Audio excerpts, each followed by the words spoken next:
Tengo la sospecha que la iglesia de Cristo se ha dividido como en dos aspectos en cuanto a la percepción de las cosas de guerra espiritual o de batalla espiritual. Y me gustaría que juntos fuéramos a la Biblia, no a mi experiencia, no a tu experiencia. Es más, nuestras experiencias, llevarlas a la palabra del Señor y ver en qué consiste esta guerra. Hoy vamos a hablar de la realidad de la batalla. Sí tengo que decirles que estamos en guerra, que estamos en una cruenta batalla espiritual. Y quizá con pena debo decirle que para muchos ni cuenta se dan. Y por eso están constantemente de tropiezo en tropiezo, de derrota en derrota, porque no identifican que sí tenemos un enemigo formidable, diría yo, y que a menudo no estamos conscientes de él. Pero ¿qué les parece si vamos a la Escritura? Vamos a Efesios capítulo 6 y vamos a los primeros versículos, los versículos del 10 al versículo 13. Es Efesios capítulo 6, versículos del 10 al versículo 13. Fortalezcanse con el gran poder del Señor. Pónganse toda la armadura de Dios para que puedan hacer frente a las artimañas del diablo. Porque nuestra lucha no es contra seres humanos, sino contra poderes, contra autoridades, contra potestades que dominan este mundo de tinieblas, contra fuerzas espirituales malignas en las regiones celestes. Por lo tanto, pónganse toda la armadura de Dios para que cuando llegue el día malo puedan resistir hasta el fin con firmeza. Dios bendiga su preciosa palabra. Vamos a orar al Señor. Padre, oramos en el nombre de Jesús para que nos guíes en la meditación de tu palabra, que sea de mucha bendición, mucho aprendizaje. Queremos darle toda la honra, toda la gloria a ti solamente, Señor. Al Señor Jesucristo, quien vive y mora en nuestro corazón, y al Espíritu Santo que está en medio de nosotros para guiarnos a toda verdad, Señor. Ese es nuestro compromiso, solamente darte la honra y la gloria a ti, mi Señor. Pero venimos, Señor, también instruidos por tu palabra para identificar qué es lo que quieres que sepamos con respecto a esta batalla espiritual. Que podamos ser equipados con el poder de tu Espíritu Santo y cimentados en tu palabra, Señor, salir victoriosos en cada una de estas circunstancias. Señor, cualquier distracción, cualquier cansancio que haya en nuestra vida que impida que podamos escuchar tu voz con claridad, en el nombre de Jesús, por favor, tú encárgate, Señor, de manera que nuestra mente y corazón estén dispuestos solamente para ti. Oramos en el nombre de Jesús. Amén.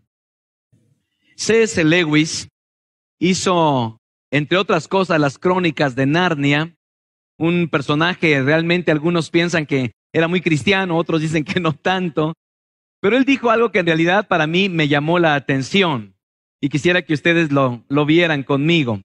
C.S. Lewis, una de las mentes cristianas más brillantes del siglo pasado, dio una muy sensata observación con relación a los asuntos espirituales. Él puso así: en lo que se refiere al diablo, la raza humana puede caer en dos errores iguales y de signo opuesto. Uno consiste en no creer en su existencia. El otro, en creer en el diablo y sentir por él un interés excesivo y malsano. El diablo se siente igualmente halagado por ambos errores y toma con idéntico entusiasmo a un materialista que a un hechicero. He descubierto a lo largo de mi ministerio que en aspectos espirituales y de guerra espiritual hay por lo menos dos tipos de cristianos, y esto es lo que dice Lewis aquí. Por un lado están los creyentes materialistas que no creen en esto de Satanás, que no creen en esto de las circunstancias que él puede generar en la vida de todos los seres humanos. Y yo he visto que este es el resultado, básicamente, de una total indiferencia. Hay muchos aquí en PIB que piensan que ahora que vamos a hablar sobre estos asuntos, a lo mejor consideran que estamos perdiendo el tiempo. Regularmente he observado que la gente que no cree mucho en esto es porque tiene una vida fácil. Es porque tiene una vida rodeada de comodidades. Una vida donde está el trabajo, donde hay la salud, donde hay todos los elementos necesarios que no le hacen participar de una manera más activa en lo que se llama guerra espiritual. Una persona que vive cómodamente fácilmente olvida que millones de almas están bajo las garras del enemigo. También es fácil olvidar que Satanás siempre se aprovecha de cristianos que son letárgicos, que son indolentes y que están espiritualmente estancados. El enemigo le encantan esta clase de creyentes. Son creyentes muy mundanos. Por eso no piensan que Satanás tenga una área de influencia en su vida, porque ya están ellos en el mundo. No hay mucho entonces que perder. La mundanalidad es uno de los obstáculos más grandes para entender el terrible problema de la guerra espiritual. Un cristiano que tenía un muy deficiente punto de vista con respecto a la gracia de Dios dijo lo siguiente, y agárrense de sus lugares. Lo maravilloso de la vida cristiana es que básicamente puedes hacer lo que quieras. Lo maravilloso de la vida cristiana es que básicamente puedes hacer lo que quieras. Los cristianos no hemos sido llamados a hacer lo que queremos. Hemos sido llamados a obedecer a Cristo. Y hasta que no entiendas este punto, tu vida va a ir de fracaso en fracaso. El mismo Señor Jesús dijo, si alguno quiere venir en pos de mí, ¿qué dice? Niéguese a sí mismo, ¿qué más? Tome su cruz cada día y ¿qué más? Sígame. No dijo, haz lo que se te pegue la gana. Un cristiano es aquel que ha sido llamado a obedecer a Cristo. Este es el tipo de creyentes que Lewis dice son materialistas, que no creen en el diablo. Cuando se habla del diablo ni lo mencionan siquiera. ¿Por qué? Porque no creen que sea un personaje real, una criatura real. Salto al otro extremo. Lamentablemente también hay muchos cristianos que van exactamente hasta el otro extremo y tienen una excesiva, yo diría, enfermiza fascinación por los demonios. Todo es demonio, todo es el diablo, absolutamente en lo que hacen. Especialmente se ha dado en los últimos tiempos un énfasis exagerado sobre estos asuntos. De manera que muchos cristianos, en lugar de tener la vida enfocada en Dios, la tienen enfocada en Satanás. Están constantemente hablando con él, están constantemente atándolo, están constantemente desatándolo, están constantemente maldiciéndolo, están constantemente en una guerra, lo que ellos llaman guerra espiritual. Yo creo que de esta manera que muchos cristianos han perdido su enfoque en Dios, el enemigo de nuestras vidas toma precisamente esta situación, esta expectativa de la gente. Hay libros, esta Patente Obscuridad, si alguna vez lo han leído eso, si no, no vale la pena que se detengan tanto en ello, es una novela, pero muchos cristianos piensan que esa novela es un asunto bíblico, e insisto, es una novela. Hoy en día se imparten talleres, hoy en día se imparten seminarios sobre guerra espiritual. Y son organizados con el fin de capacitar a los creyentes para saber cómo guerrear con el enemigo. En estos seminarios se les da instrucción a los creyentes de cómo hablar con los demonios, de cómo el aprendizaje de técnicas para sacarlos a través del exorcismo. Quizá algunos de ustedes ya se toparon con esta clase de creyentes, si no es que aquí hay esa clase de creyentes también. Así que es muy común, sobre todo en estos últimos tiempos, ver a cristianos lanzando encantamientos contra Satanás, además de atarlo y además de reprenderlo. ¿Qué tan correctas son estas cosas? Bueno, considerando todas estas inquietudes, fue precisamente que me daré a la tarea a la luz de lo que la Biblia dice respecto a la guerra espiritual. Estaba recordando hace algunos años, estudiando el libro que tiene que ver con la voluntad de Dios, y estaba recordando aquel ejemplo de un problema que hubo, donde resulta que salieron una emisión de billetes, pero que eran falsos.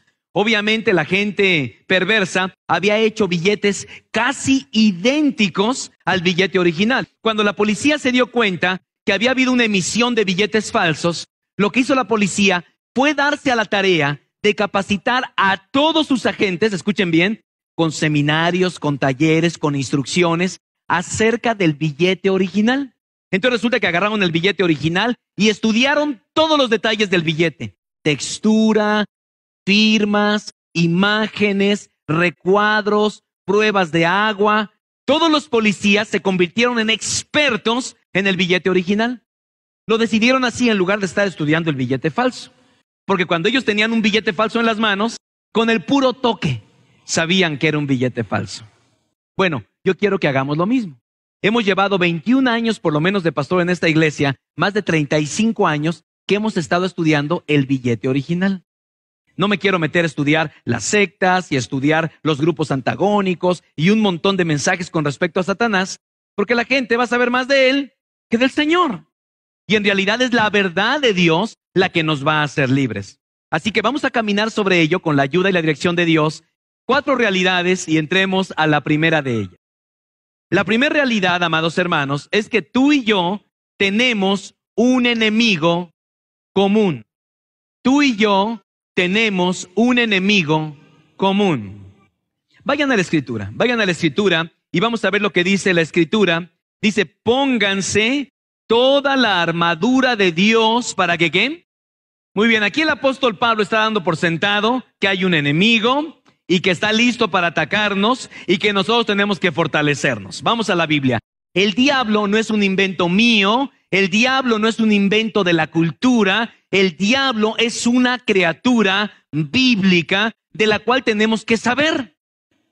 Porque a menudo la gente en su ignorancia peca, en su fascinación por él peca. Tú y yo tenemos que saber exactamente qué lugar le da Dios al diablo, a Satanás, al adversario, a Lucifer, al enemigo. Cuando voy a la Biblia, yo descubro que en el principio de todas las cosas no existía ni guerra ni rebelión. Nadie se oponía al plan supremo de Dios y a su gobierno soberano. Nadie expresaba enemistad en contra de su voluntad o en contra de su propósito santo.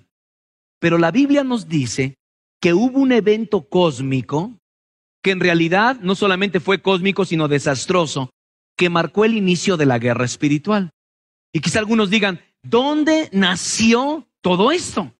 ¿Desde dónde viene este asunto de esta guerra espiritual y cómo los creyentes tienen que debatirse con el poder del Espíritu Santo de Dios? Bueno, esto tiene un origen.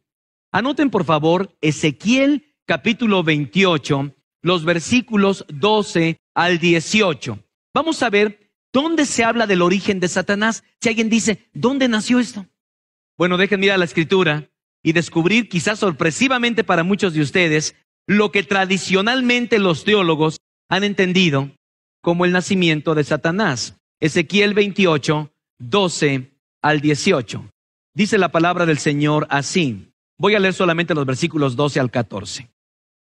Eras un modelo de perfección, lleno de sabiduría y de hermosura perfecta. Quiero que noten algunas cosas importantes. ¿Por qué se atribuye a Satanás esta porción? Estabas en Edén, en el jardín de Dios, adornado con toda clase de piedras preciosas, rubí, crisólito, jade, topacio, cornalina, jaspe, zafiro, granate y esmeralda. Tus joyas y encajes estaban cubiertos de oro y especialmente preparados para ti desde el día en que fuiste creado. Fuiste elegido, vean otro detalle, querubín protector, porque yo así lo dispuse. Estabas en el santo monte de Dios y caminabas sobre piedras de fuego. Solamente quedemos hasta aquí. Es muy evidente que este texto no se puede referir a un ser humano.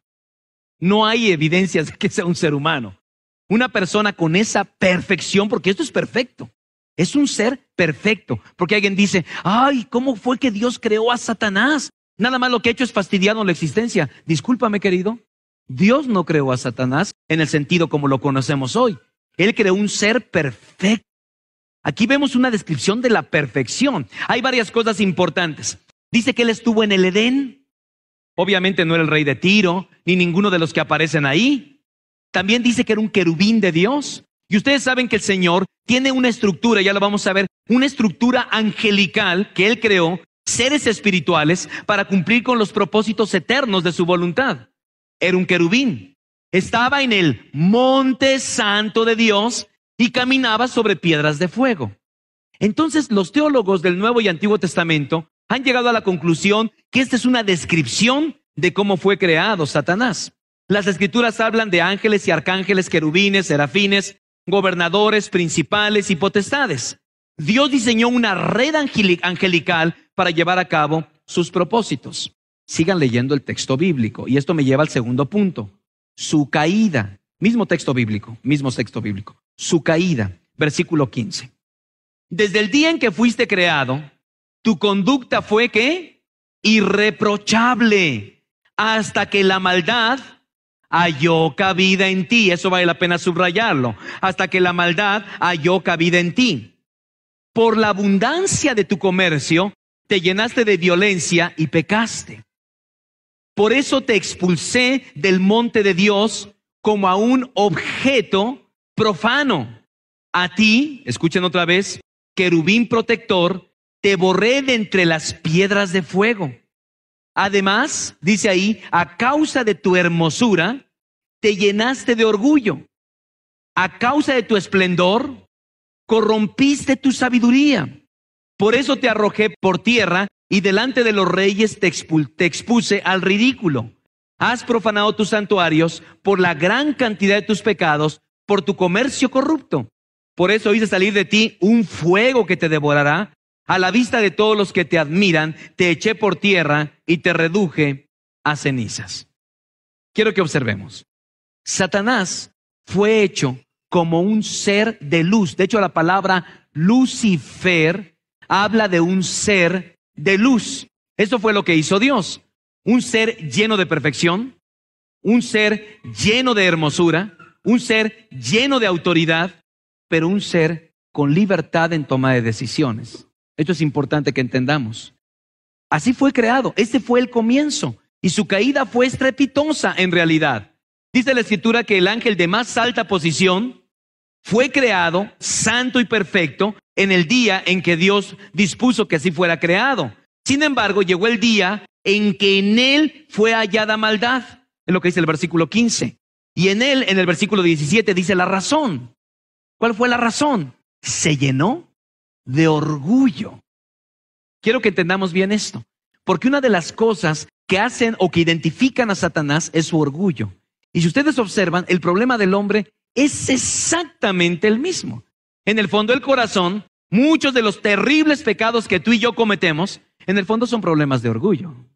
Trabajamos con ello también. Pero fue exactamente lo que Dios halló en el corazón de esta criatura y se llenó de orgullo. Dios lo creó como un ser bueno, pero este se llenó de orgullo y se corrompió del todo. Cuando él se corrompe, en el verso 18 viene la respuesta de Dios. A la vista de todos los que te admiraban o te admiran, te eché por tierra y te reduje a cenizas. Ahora, hay otro pasaje más, por favor, si podemos anotarlo. Otro pasaje más, y este es Isaías 14, versículos 12 al 15. Anoten este texto también y vayan en sus Biblias a él. Isaías 14, versículos 12, Isaías 14, versículos 12 al 15. Y viene otra descripción de la caída de Satanás. ¿Cómo dice este texto? ¿Cómo has caído del cielo, lucero de la mañana? De ahí viene Lucifer. Tú que sometías a las naciones has caído por tierra. Decías en tu corazón, subiré hasta los cielos. Levantaré mi trono por encima de las estrellas de Dios. Gobernaré del extremo del norte y en el monte de los dioses. Subiré a la cresta de las más altas nubes. Seré semejante al Altísimo. Y el verso 15, pero tú has sido arrojado al sepulcro, a lo más profundo de la fosa. A lo más profundo de la fosa. El nombre Lucifer significa lucero de la mañana. Satanás significa acusador. Acusador. Entonces Lucifer se convirtió en Satanás cuando Dios lo arroja de su presencia. ¿Se acuerdan las palabras de Jesús? Es muy interesante lo que Jesús dice en Lucas 10:18. Yo veía a Satanás caer desde el cielo como un ¿qué? Como un rayo. Quiero que observen, Jesús, el Cristo preencarnado, dice ahí en Lucas 10:18. Yo veía caer a Satanás desde el cielo como un rayo. Ahora, hay algo más que tenemos que recordar y esto para la gloria de Dios. Algo de su futuro. Algo de su futuro. Porque a lo mejor uno está pensando, ¿y en qué va a terminar? No, hermano, el futuro de la historia ya ha sido anticipado en la Escritura. ¿Quieren ver cómo termina Satanás? Apocalipsis 20:10. Apocalipsis 20:10. Y aquí vamos un poquito acerca de su caída y estamos hablando de esto mismo. Apocalipsis 20:10. Dice, el diablo que los había engañado será arrojado al lago de fuego y azufre, donde también habrán sido arrojados la bestia y el falso profeta. Allí serán atormentados día y noche por los siglos de los siglos.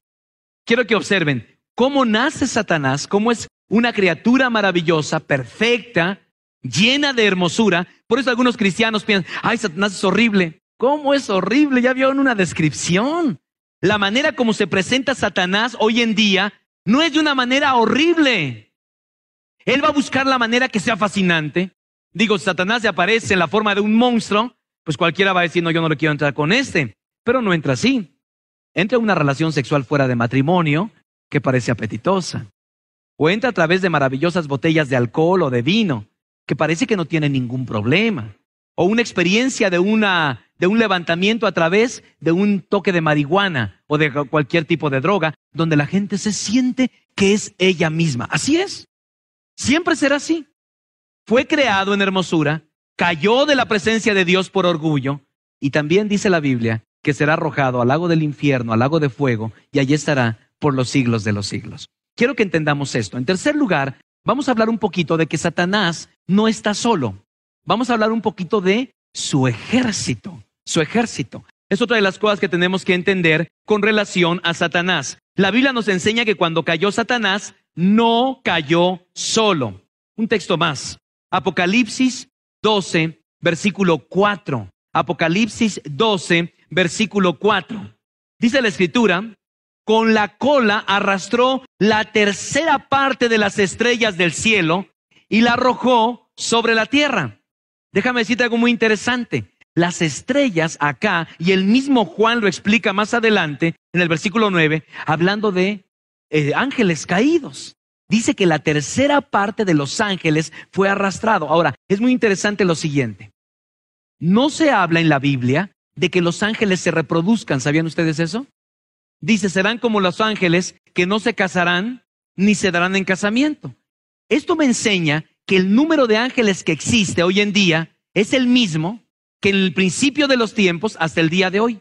Los ángeles no se reproducen. Esto quita el mito de que un niño se muere, le salen alitas y se va al cielo y se convierte en ángel. Pero si para nada, no tiene nada que ver. Hay una diferencia entre los ángeles y una diferencia entre los seres humanos. Yo voy a la Biblia y yo descubro que los ángeles, por lo que yo veo, son los mismos. Es decir, siempre han existido los mismos ángeles, porque además son seres eternos. Es importante que entendamos esto. Quiere decir, es que de repente hay una desbandada enorme de ángeles. No, siempre han sido los mismos. Ahora, déjame decirte, dice que la tercera parte de los ángeles cayeron. ¿Cuántos son la tercera parte? No tenemos la menor idea. Yo aquí te pediría, como dicen los jóvenes, no inventes, hermano. No inventes. Se hablan ahí de algunos números, pero hoy por hoy no sabemos cuántos ángeles hay en realidad. Que pueden decir, bueno, la tercera parte. Pero lo que sí puedo decirte es que la tercera parte son muchos. Y dice la Biblia que fueron arrojados a la tierra. Entonces, si algunos dicen, ¿qué piensan en PIB satélite acerca de los demonios? Claro, la Biblia enseña que hay demonios. Porque algunos dicen, no, son problemas, traumas psicológicos. Entiendo también que hay traumas psicológicos. Por eso uno tiene que tener la sabiduría del Señor cuando viene un ataque del enemigo a través de un demonio o cuando viene precisamente un problema de personalidad. Uno tiene que definir perfectamente. Y es ahí donde queremos llegar a ese equilibrio. A pesar de que Satanás es una criatura poderosa y que influye mucho, no es omnipotente. Es algo que quiero decirte. Porque algunos piensan, no sé, están tan invadidos por las cuestiones a lo mejor de la guerra de las galaxias, ¿no? Que la fuerza te acompañe. Y de repente la fuerza buena contra la fuerza mala. Y algunos creen más eso que lo que dice la Escritura. La Biblia no dice que Satanás, bueno, sí habla de él como el Dios, con D minúscula, de este mundo. No habla del poderoso Dios. Algunos piensan que Satanás es un Dios poderosísimo y está enfrente de nuestro Dios poderoso. Y que hay una batalla cósmica entre ellos. ¿Quién te dijo que así es? Nuestro Dios es el Señor soberano, creador de todas las cosas. Y Satanás está bajo su soberanía. Vamos a ir a la Biblia una y otra vez. Tú vas a salir de este culto muy contento. Estoy seguro que vas a salir muy contento. pero sí quiero explicarte primeramente estos asuntos esenciales para que entiendas que sí, la guerra es una realidad. No sabemos cuánto es la tercera parte. Algunos de estos ángeles caídos, según la Biblia, están encadenados. ¿Se acuerdan de Judas capítulo 6? Dice que están encadenados este grupo de ángeles y seguirán encadenados. Y yo puedo decir, a través del ministerio de 2000 años de la sangre poderosa de Jesús, muchos otros demonios han sido encadenados. Eso sí estoy seguro por lo que la Biblia nos enseña. Pero, ¿se acuerdan de Génesis capítulo 6, versículo 1 al 7? Donde los hijos de Dios tuvieron relaciones sexuales con los hijos de los hombres. Pastor, ¿de quién se habla? Pues se habla de estos precisamente. Son ángeles caídos, que de alguna manera Dios los expulsó de su presencia. Ahora, a algunos podemos decir cuando vamos a la Biblia que los ángeles, escuchen bien esto porque sí es muy importante, los ángeles sí pueden, algunos sobre todo, porque se habla de principados, se habla de potestades, se habla de huestes espirituales. Quiere decir que Satanás tiene una organización perfectamente definida. Y también hay demonios más poderosos.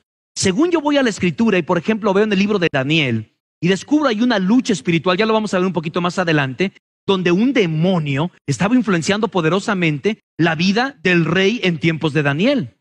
Entonces sí me queda claro que hay gente que no conoce a Dios, que obviamente está siendo influenciada por Satanás. De ahí que escuchen lo siguiente: muchos demonios pueden estar influenciando en los niveles más altos de la política, en el mundo completo. Vamos rápidamente, la segunda realidad. Debemos analizar cuáles son sus objetivos, cuál es el plan de él, ¿verdad? ¿Cuáles son los objetivos? ¿Qué tiene en mente? ¿A quién le quiere pegar? Bueno, hay varias cosas que yo veo en la Escritura acerca de lo que Satanás quiere hacer. Pero vean lo que dice la Escritura. Nuestra lucha no es contra seres humanos, sino contra poderes, autoridades, potestades que dominan en este mundo de tinieblas, contra fuerzas espirituales malignas en las regiones celestes. Yo he identificado por lo menos 3.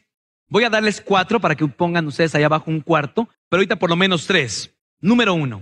El primer objetivo de Satanás es Cristo Jesús. Eso es, no se vayan ni... El primer objetivo de Satanás es Cristo Jesús, destruir todo lo que él ha hecho, destruir todo su propósito, destruir todo su avance. Este es el propósito número 1 de Satanás. Hay un ataque abierto y certero. Cuando ustedes van una y otra vez y van a la Escritura y a la profecía, van a ver que el intento de Satanás era deshacerse de Cristo. Es más, cuando nace Jesús, pues aconseja Herodes que hay que destruir a todos los niños. Luego, la turba de gente que llevó a Cristo a la cruz, ¿por quién creen que estaba siendo alimentada en el fondo? Por Satanás para destruirlo. Pero tú y yo sabemos el resto de la historia. Nada lo detuvo. Y él venció con gran poder. Pero debes entender esto. Cristo es su principal objetivo. Anoten este texto bíblico. Hebreos 2, 14 y 15. Hebreos 2, 14 y 15. Se nos enseña claramente cuál es el plan divino de Dios. Dice Hebreos 2, 14 y 15. Pues sabemos que aquel que resucitó al Señor Jesús nos resucitará también a nosotros con él y nos llevará con ustedes a su presencia. Todo esto es por el bien de ustedes, para que la gracia que está alcanzando a más y más personas haga abundar la acción de gracias para la gloria de Dios. Quiero que observen. La gracia de Dios que está alcanzando a más y más personas. ¿Qué piensan que hace Satanás cuando la gracia de Dios está haciendo esto? Estos latosos cristianos. Claro que no. Cuando la iglesia crece, cuando hay bautismos, Satanás intentó con todas sus fuerzas, con todas sus artimañas, destruir la línea mesiánica de Cristo. Por ejemplo, piensen ustedes en lo que Jesús hace. Jesús dice que él reveló la verdad. ¿Y el diablo qué es? El padre de la mentira. Quiero que observen. La tarea de Satanás es disuadir y cambiar toda la verdad de Dios. Jesús dice, yo he venido para que tengan vida y la tengan en abundancia. ¿Satanás a qué vino? Matar, robar y destruir. Vean, es un antagónico a Jesús una y otra vez. El fruto del Espíritu es amor, gozo, paz, paciencia. Estas cosas no le agradan a Satanás. ¿Saben qué le encanta? El fruto carnal. Inmoralidad sexual, impureza, libertinaje, idolatría, brujería, discordia, celos, arrebatos de ira, sectarismos, borracheras, orgías y cosas semejantes a estas. Cristo promueve pruebas para acrecentar nuestra fe. Satanás provoca tentaciones para alejarnos de Dios. Entonces, el primer objetivo de Satanás es Cristo. Segundo objetivo, ángeles santos. Evidentemente hay una guerra espiritual entre ángeles caídos y ángeles santos. Un texto bíblico para que lo estudien en casa. Daniel 10, 12 al 14. Daniel 10, 12 al 14. Quiero que observen los que tienen sus Biblias rápidamente, los que no, escuchen. Entonces me dijo, está hablando del ángel, hablando con Daniel, no tengas miedo, Daniel. Tu petición fue escuchada desde el primer día en que te propusiste ganar entendimiento y humillarte ante tu Dios. En respuesta a ella, estoy aquí. Pero observen lo que dice el ángel. Durante 21 días, el príncipe de Persia se me opuso. Así que acudió en mi ayuda Miguel, uno de los príncipes de primer rango. Y me quedé allí con los reyes de Persia, pero ahora he venido a explicarte lo que va a suceder con tu pueblo en el futuro, pues la visión tiene que ver con el porvenir. Quiero que observen bien, el ángel de Persia. Evidentemente había un demonio poderosísimo dirigiendo las intenciones del corazón del rey de Persia. Si hubiera sido un ser humano, está hablando aquí un ángel. Si ustedes ven el contexto, es un ángel. Dice, yo no pude con él. Tuve que traer a un ángel de mayor rango. Quiero que observen bien, porque sí la Biblia habla acerca de ello. ¿Qué me dicen de Judas? Judas, versículo 9. ¿Se acuerdan que se estaban disputando por el cuerpo de Moisés? Es impresionante, porque hoy en día los cristianos, yo te reprendo en el nombre de Jesús. Y tú, Satanás, espera. ¿Qué dice Judas 9? Ni a mí, siendo el arcángel Miguel, se me dio oportunidad de lanzar maldición alguna contra él. Lo único que dije fue que el Señor te reprenda. No me vean así con cara de qué está diciendo el pastor. Créanme que estamos entrando en un mundo maravilloso con la cobertura y la protección del Espíritu Santo. Pero ustedes tienen que descubrir para que no sean arrastrados de repente. No, en esta iglesia no hacen guerra espiritual. Yo me voy a una iglesia donde ahí se pelean con, pues vete. Pero inmediatamente, ni aún el mismo arcángel estuvo lanzando un juicio de maldición. ¿Por qué? Porque es peligroso, querido. Así de simple. Ahorita lo vamos a ver y pedir la bendición del Señor en nuestras vidas. Una y otra vez encontramos en la Biblia batallas semejantes a estas, donde el enemigo batalla contra los poderosos ángeles de Dios. Una tercera es creyentes en Cristo. Pues sí, no podíamos faltar, pero por favor pónganle creyentes en Cristo. Y si quieren un texto bíblico, Apocalipsis capítulo 12, verso 10. Apocalipsis 12, 10. Aquí hay una interesante descripción de una intención mala de Satanás contra todos los creyentes. ¿Qué dice Apocalipsis 12, 10? Luego y en el cielo un gran clamor. Han llegado ya la salvación y el poder y el reino de nuestro Dios. Ha llegado ya la autoridad de su Cristo. Porque ha sido expulsado el acusador de los hermanos. Entre las muchas cosas que hace Satanás, es que va y te acusa. Cada cosa. Ay, si el domingo aquí con su compromiso, y velo el martes lleno de rencor, velo ahí mintiéndole a sus hijos el jueves, ve al hijo viendo pornografía en la computadora el viernes, y ahí está. Dicen que es el acusador de los hermanos, de ahí diablo, el acusador de los hermanos. Ahora, nuestro común enemigo trae delante de Dios acusaciones malignas y mucho más. Así que vayamos rápidamente a la tercera realidad. Esto debe llenarte de gozo. Tercera realidad. Dios es el absoluto soberano de todas las cosas. ¿Tú crees esto? Voy a darles lo que a mi juicio son los rasgos más característicos para que vean que Satanás no es un diablo que se anda manejando por sí solo. Todo se mueve, él mismo se mueve bajo la soberanía de Dios. No hay nada que él haga que no está dictado por Dios. Para tu tranquilidad, para tu gozo, para tu fortaleza, pero también para que tomes en cuenta que tú no puedes estar jugando con ello. Dice Pablo en Romanos 8:28, todos lo sabemos, ¿verdad? Y sabemos que a los que aman a Dios, todas las cosas les ayudan a bien. Esto es, a los que conforme a su propósito, ¿qué? Son llamados. ¿Tú crees esto? Dice la palabra de Dios en la NBI, ahora bien sabemos que Dios dispone todas las cosas para el bien de quienes lo aman, los que han sido llamados de acuerdo con su propósito. Satanás sí puede ser un instrumento en las manos de Dios.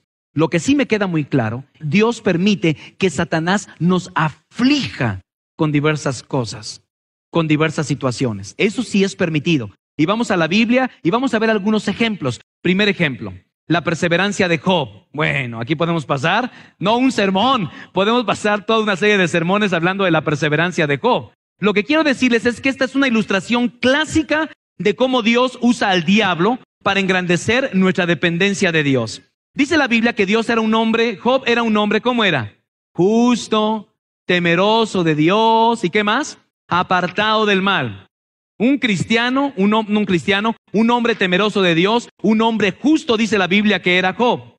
Y un día, dice la Biblia, pero cosa que no sabía Job, porque toda la escena de Satanás y Dios, Job no sabe nada. Nada más ve que están ahí haciendo un plan ranchero, sin que él está presente, ni sabe nada, ni siquiera un mail que le pudo haber mandado el Señor, un mensaje de texto a su celular, agárrate porque van contigo con todo. Nada, absolutamente. ¿Qué es lo que dice la Escritura? Dice ahí que un día vino Satanás para decirle a Dios que los motivos de Job, pues era básicamente lo mismo que él, eran razones egoístas. Era un hombre bendecido, un hombre próspero, un hombre que no tenía ningún problema, y Dios le permitió a Satanás que le quitara a Job todo lo que poseía.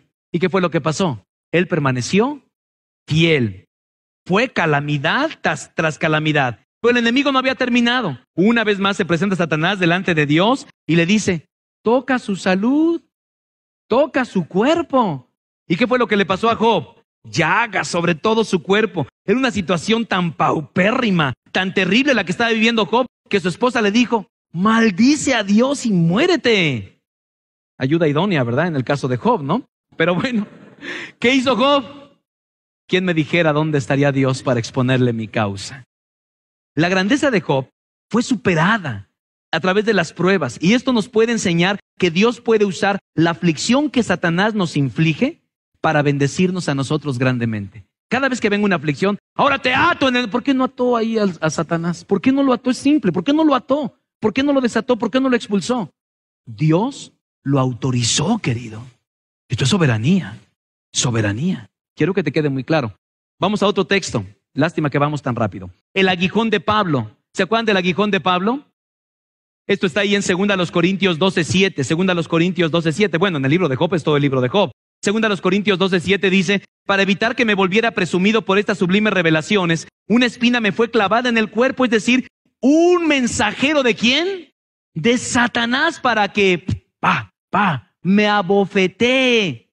Quiero que observen, Dios permitió en la vida de Pablo un mensajero de Satanás. No sabemos qué fue lo que le pasó al apóstol Pablo, pero experimentó una espina, un aguijón en la carne. ¿Ató al diablo él? ¿Desató al diablo? ¿Qué hizo? Oró. Y 3 veces rogó al Señor que ¿qué? Que lo quitara de él. Y el Señor le dijo ¿qué? Mi gracia es todo lo que tú necesitas, querido. No necesitas atar ni desatar. Mi gracia es todo lo que tú necesitas. ¿Y qué dijo Pablo? Ahora gustosamente haré más bien alarde de mis debilidades para que permanezca sobre mí el poder de Cristo. Otro ejemplo. La sacudida de Pedro. Muchos creyentes han dicho, claro, los cristianos pueden ser poseídos, ve al apóstol Pedro. Lo vamos a platicar un poco más tarde. Pero lo que le sucedió a Pedro es un buen ejemplo acerca de lo que Dios puede permitir en la vida de sus hijos. Dice Lucas capítulo 22, Lucas 22, versículos 31 y 32, así, Simón, Simón, mira que Satanás ha pedido zarandearlos a ustedes como si fueran trigo. Pero yo he orado por ti, Pedro, para que no falle tu fe. Y tú, cuando te hayas vuelto a mí, fortalécete a tus hermanos. ¿Qué dice que Satanás? Pidió permiso para zarandear a todos, y especialmente a Pedro. Pidió permiso. Ay, obsérvenlo. Satanás es un peón en la escena de la soberanía de Dios. No se maneja así, yo voy a hacer lo que se me pegue la gana. No, de ninguna manera. Él muchas veces va a usarlo para tratar en nuestra vida. Rápidamente, el tormento de Saúl. ¿Se acuerdan del tormento de Saúl? Dice el primer libro de Samuel, capítulo 16, verso 14. Primero de Samuel 16, 14. El espíritu del Señor se apartó de Saúl y en su lugar el Señor le envió un espíritu maligno que lo atormentara. ¿Quién mandó el espíritu maligno? El Señor mandó un espíritu maligno para que lo atormentara. Ahora, pues qué mala cosa, ¿no? Saúl era tan obediente, tan buen cristiano, un hombre que leía la Biblia, un hombre que hacía la voluntad de Dios. Para nada. Saúl era un perverso. Él quería hacer a fuerza su voluntad. ¿Se acuerdan cuando un día fue a Gilgal y le dijo Samuel: no vayas hasta que yo llegue 7 días después? Tú no vayas a presentar ningún sacrificio. ¿Qué hizo Saúl?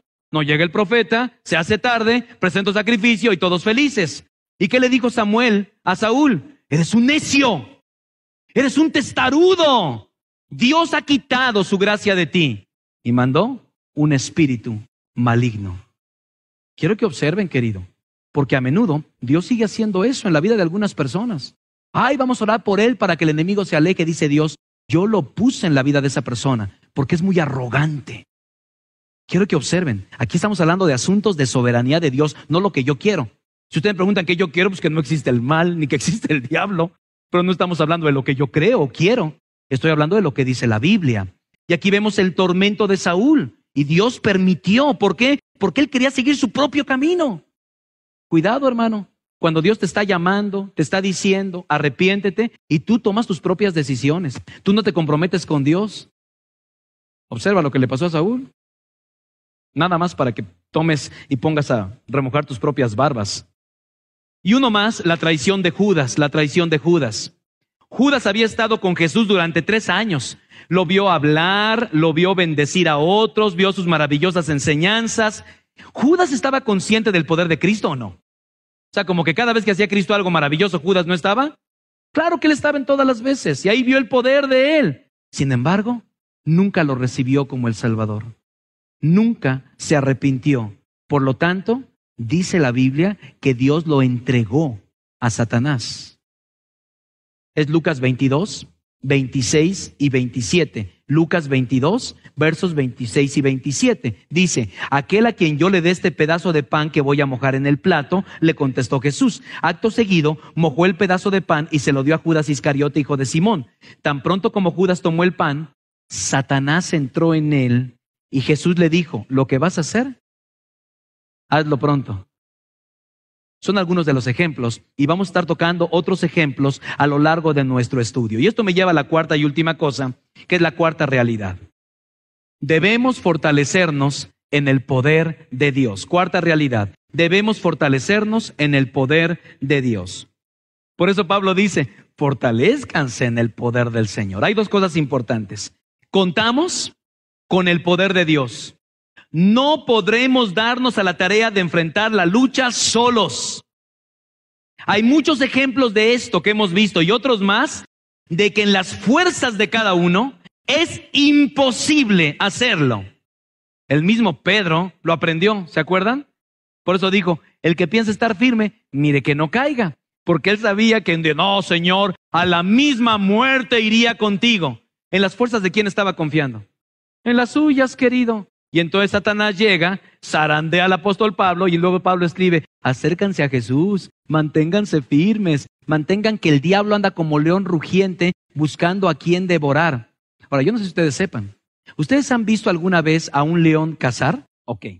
¿Los leones cazan gruñendo? Ojo, pues ¿cómo van a gruñir? Pues todo el mundo correría. Ojo. Por eso Satanás se le compara como un león rugiente. ¿Saben por qué? ¿Cuándo ruge el león? Cuando tiene su garra sobre la presa. Si estás huyendo, estás escuchando el rugido del león, no es porque te va a atacar. Ya hay alguien cerca de ti que lo tiene bajo su garra. Tú y yo tenemos que prepararnos para la batalla. Y no en nuestro poder, sino en el poder del Espíritu Santo de Dios. Y segunda cosa y última, contamos con la armadura de Dios. No son un menú de cosas para que digas: pues me gusta esta, dame 2 de esta. No es menú. Dice la Biblia, lean por favor este texto bíblico: por lo tanto, pónganse toda, quiero que subrayen, toda la armadura de Dios, para que cuando llegue el día malo puedan resistir hasta el fin con firmeza. ¿Ustedes piensan que ya estamos en el día malo o que va a llegar? Ya estamos en el día malo. Pero el Señor es más que vencedor y nos hará más que vencedores. Sé que estoy inmerso en una batalla espiritual, por lo que con la ayuda de Dios me fortaleceré con su poder todos los días de mi vida. Me equiparé con toda la armadura de Dios para permanecer firme. Lo haré en el nombre de Jesús. Vamos a orar. Señor, en el nombre de Jesús, te damos gracias porque nos permites acercarnos al trono de tu gracia, Señor. Pedimos en el nombre de Jesucristo una bendición muy especial para que sea quitado el velo que muchos creyentes tienen hoy respecto a Satanás. Algunos fascinados por él, otros ignorándolo. Permítenos ir a tu palabra y saber, Señor, que tú nos has llamado a una guerra, pero guerra que ya ha sido ganada en la cruz del Calvario. Tómanos en tus manos, Señor, y bendícenos como iglesia, Señor, para que muchas almas sean arrancadas de las garras de Satanás para obedecer y servir al Cristo vivo y resucitado. Amén.